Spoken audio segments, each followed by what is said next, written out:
আমরা এই ভিডিওতে সংস্কৃতের যে বর্ণ আছে সেই বর্ণের সম্পর্কে বিস্তারিত জানব।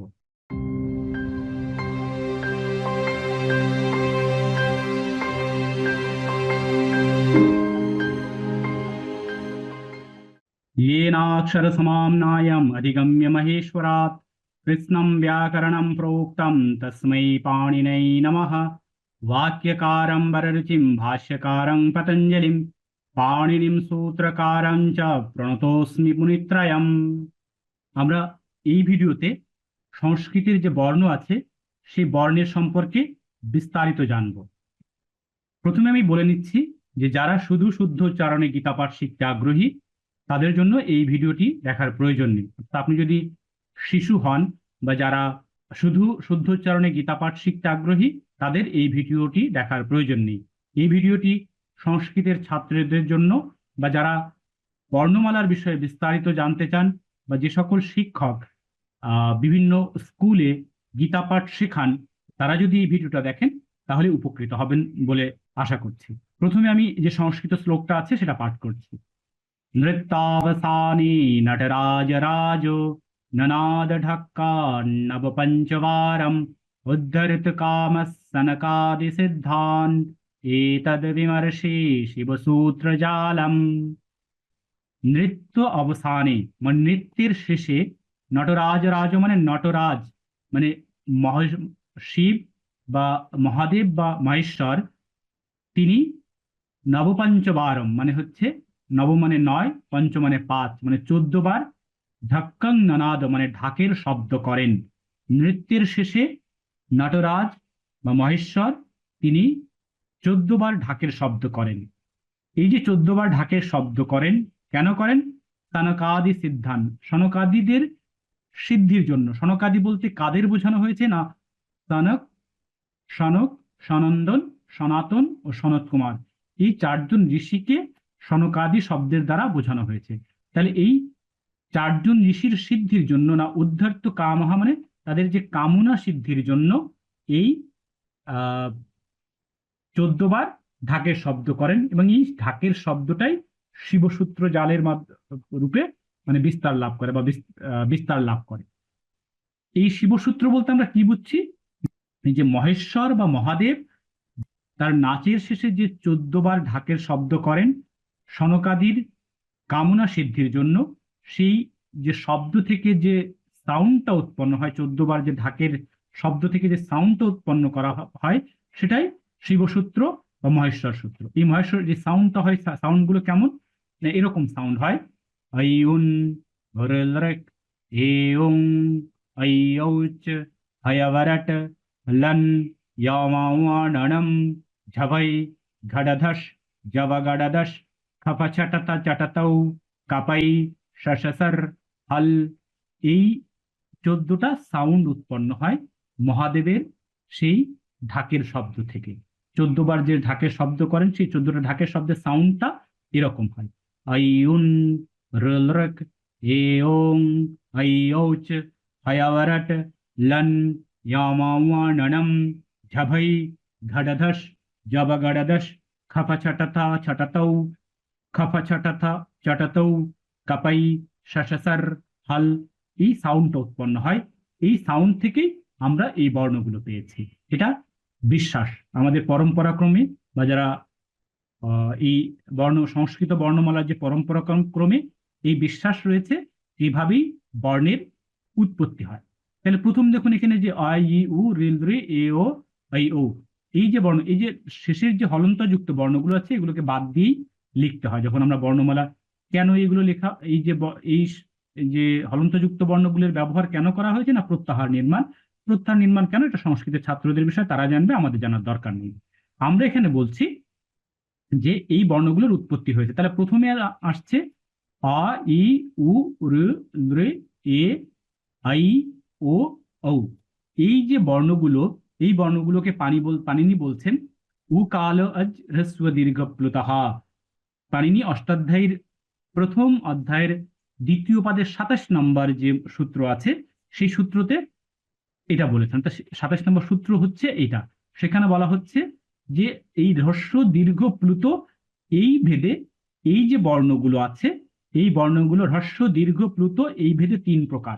ঠিক আছে, যেমন হ্রস্ব দীর্ঘ প্লুত ভেদে কি না, কালের কাল ভেদে, কাল মানে তার উচ্চারণ কাল, এর যে উচ্চারণ কালটা আছে, যেমন অ, আ, আ, এই যে হ্রস্ব দীর্ঘ প্লুত উচ্চারণ, উচ্চারণ এখানে কিন্তু অন্য কোনো বিষয় নেই, শুধু তার উচ্চারণের কালের ভেদে এই বর্ণগুলো বিভাগ করা হয়েছে। তার মানে অটা 3 প্রকার হচ্ছে, অ, আ, আ, এই ই, ই, ই, এই উচ্চারণের কালের ভেদেই কিন্তু এই বিভাগটা হয়েছে, অর্থাৎ প্রত্যেকটাকেই উচ্চারণ কাল ভেদে 3 ভাগে ভাগ করা হয়েছে। তার মধ্যে কিছু ব্যতিক্রম আছে, বলা হচ্ছে নৃবর্ণস্য দ্বাদশা তস্য দীর্ঘাভাবাৎ। তার মানে এই যে নৃবর্ণ, এর দ্বাদশটা আমরা পরে নিচে যে দেখব, আপাতত জেনে নিই তার দীর্ঘের অভাব, মানে দীর্ঘা অভাবাত মানে তার দীর্ঘ নেই। সেই কারণে দেখেন প্রত্যেকটা আমরা 3 প্রকার করেছি, কিন্তু লৃর হ্রস্ব, লৃ দীর্ঘ নেই, লৃ প্লুত, এটা 2 প্রকার। এচামপি দ্বাদশা, এচামপি দ্বাদশা মানে তেষাম হ্রস্বা অভাবাত। তার মানে এচাম মানে কি, এচাম, এ চা, এচাম, এই এ ও ওই ও, এই হলন্তযুক্ত বর্ণগুলো থাকবে না। সেটা কেন থাকবে না, এটা সংস্কৃতের বিষয় বা সংস্কৃতের ছাত্ররা জানবে। আমরা শুধু জেনে নিই এ, এই যে এ ওই ও ও, ঠিক আছে, এইগুলো হ্রস্বের অভাব, মানে তার হ্রস্ব নেই। তার মানে এটা হচ্ছে এ দীর্ঘ, এ প্লুত, ওই দীর্ঘ, ওই প্লুত, এই হ্রস্ব দীর্ঘ প্লুত। এর দ্বাদশটা কিভাবে ভেদ আমরা নিচে দেখব। আপাতত আমরা পেলাম এই পর্যন্ত, এই বর্ণগুলো পেয়েছি। এখন বলা হচ্ছে প্রত্যেকম উদাত্তাদি ভেদেন ত্রিধা, মানে এই যে অ, আ, হ্রস্ব, অ যে 3 প্রকার, এই 3 প্রকারের প্রত্যেকটা উদাত্ত অনুদাত্ত স্বরিত ভেদে ত্রিধা। তার মানে এটা 3 প্রকার উদাত্ত অনুদাত্ত স্বরিত, এটা 3 প্রকার উদাত্ত অনুদাত্ত স্বরিত, এটাও 3 প্রকার উদাত্ত অনুদাত্ত স্বরিত। তার মানে মোট হলো 9 প্রকার। এই যে অটা তাহলে আমরা কিভাবে পেলাম, অটা 3 প্রকার পাচ্ছি, হ্রস্ব আ উদাত্ত, হ্রস্ব আ অনুদাত্ত, হ্রস্ব আ স্বরিত। ঠিক একইভাবে পাচ্ছি দীর্ঘ অ উদাত্ত, দীর্ঘ অ অনুদাত্ত, দীর্ঘ অ স্বরিত, প্লুত অ উদাত্ত, প্লুত অ অনুদাত্ত, প্লুত অ স্বরিত। এরপর বলা হচ্ছে নববিধোপি প্রত্যেকম অনুনাসিকত্বাভ্যাম দ্বিধা। তার মানে এই যে আমরা 9টা পাচ্ছি, এর প্রত্যেকটাই অনুনাসিক এবং অন অনুনাসিক, এই 2 প্রকারে যদি আমরা ভাগ করি তাহলে 18 প্রকার পাচ্ছি। মানে এই উদাত্তের 2 প্রকার হবে, এটা অনুদাত্ত 2 প্রকার, স্বরিত 2 প্রকার, প্রত্যেকটা অন অনুনাসিক অনুনাসিক, এই 2 ভাগে ভাগ করে প্রত্যেকটা আবার 2 প্রকার। তাহলে এই 9 প্রকার যে অটা পেয়েছি তার প্রত্যেকের যদি 2 প্রকার হয়, তাহলে আমরা 18 প্রকার অ পাচ্ছি। সেটা আমরা এই 18 প্রকার অকে আমরা নিচে দেখিয়েছি। আমরা এটা চিহ্নটা আমরা একটা আমি হাতে লিখে পিডিএফ করে দিয়েছি, সেটা একটু দেখাই। তাহলে অ হচ্ছে এই যে চিহ্নটা, আমরা কি বলছি, হ্রস্ব অ উদাত্ত অনুনাসিক। এটা কি বলছি, হ্রস্ব অ উদাত্ত অনুনাসিক।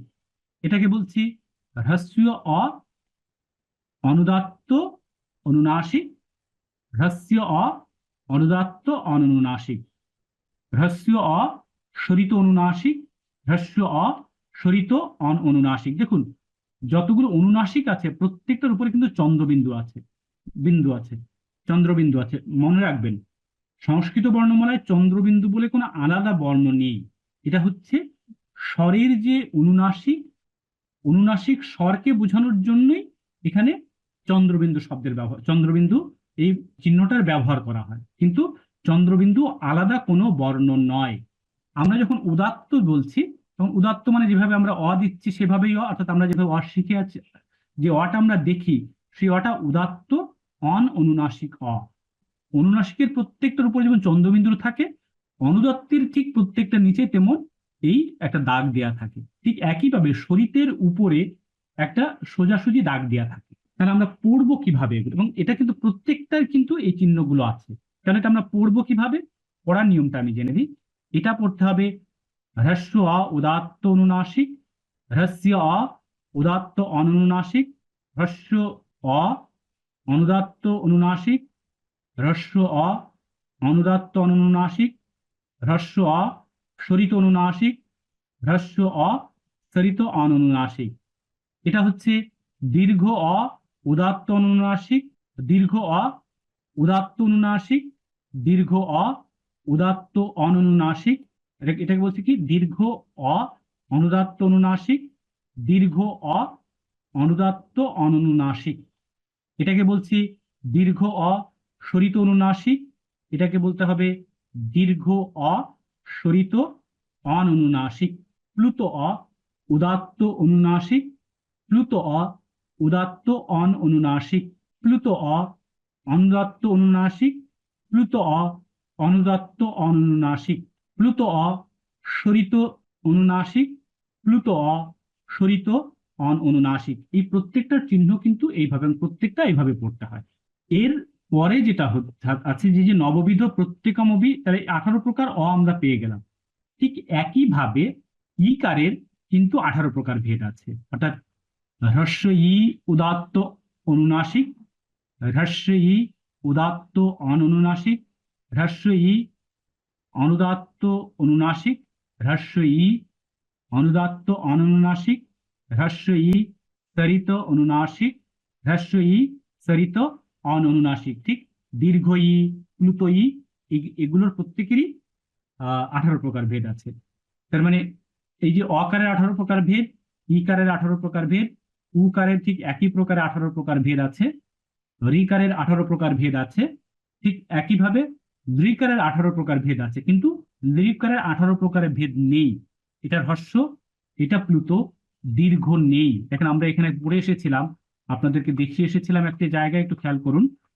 তখন আমরা বলেছিলাম, এটা পরে দেখাবো, যে এই যে রিবর্ণস্য দ্বাদশা তস্য দীর্ঘাভাবাৎ, দীর্ঘ নেই।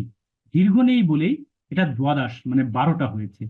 সেই কারণে দেখেন এখানে লৃ যে বর্ণটা আছে, সেই লৃ বর্ণটা কি হচ্ছে না, লৃ বর্ণটা 12 প্রকার, এখানে 6 প্রকার, এইখানে 6 প্রকার, এর হ্রস্বতে 6 প্রকার, প্লুততে 6 প্রকার, কিন্তু মাঝখানে যে 6 প্রকার দীর্ঘ ছিল সেই দীর্ঘটা নেই।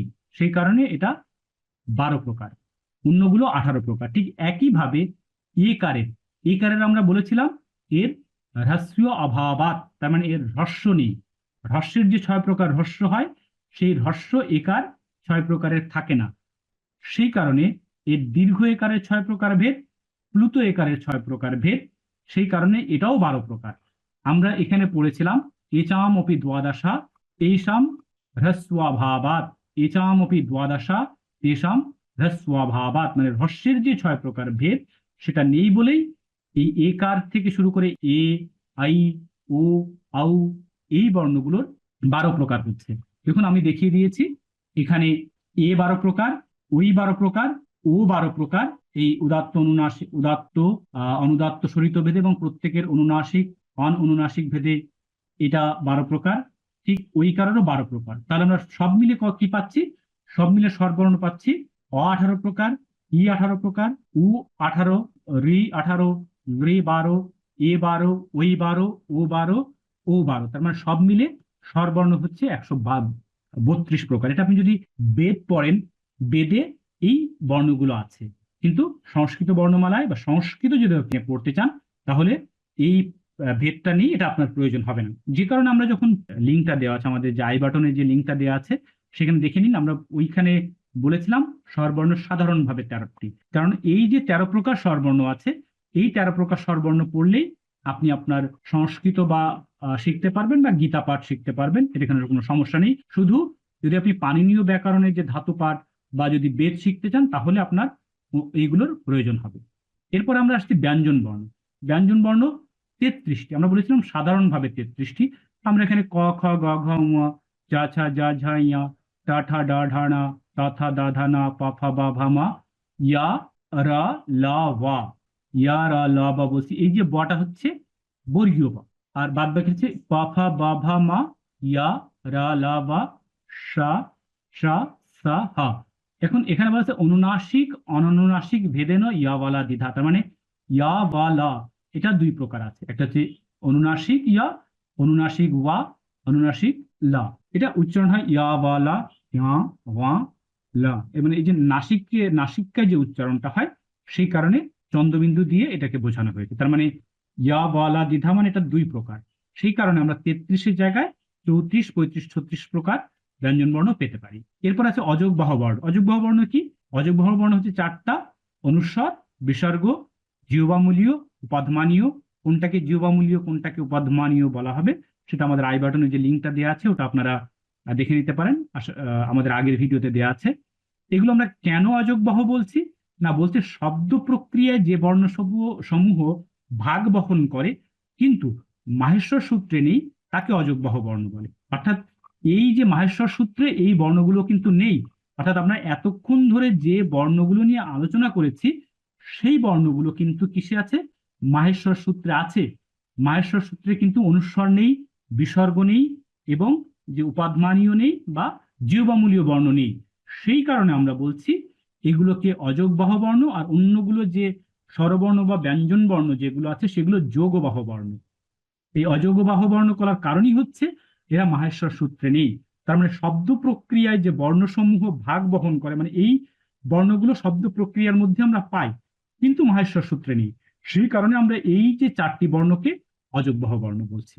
আর এর যে উচ্চারণ বিষয়ে বিস্তারিত আমরা অন্য ভিডিওতে আলোচনা করবো, আমরা কেবল বর্ণের বিষয়ে বিস্তারিত আলোচনা শুনলাম। ধন্যবাদ সবাইকে। বিষয়টি এখানে শেষ হলো।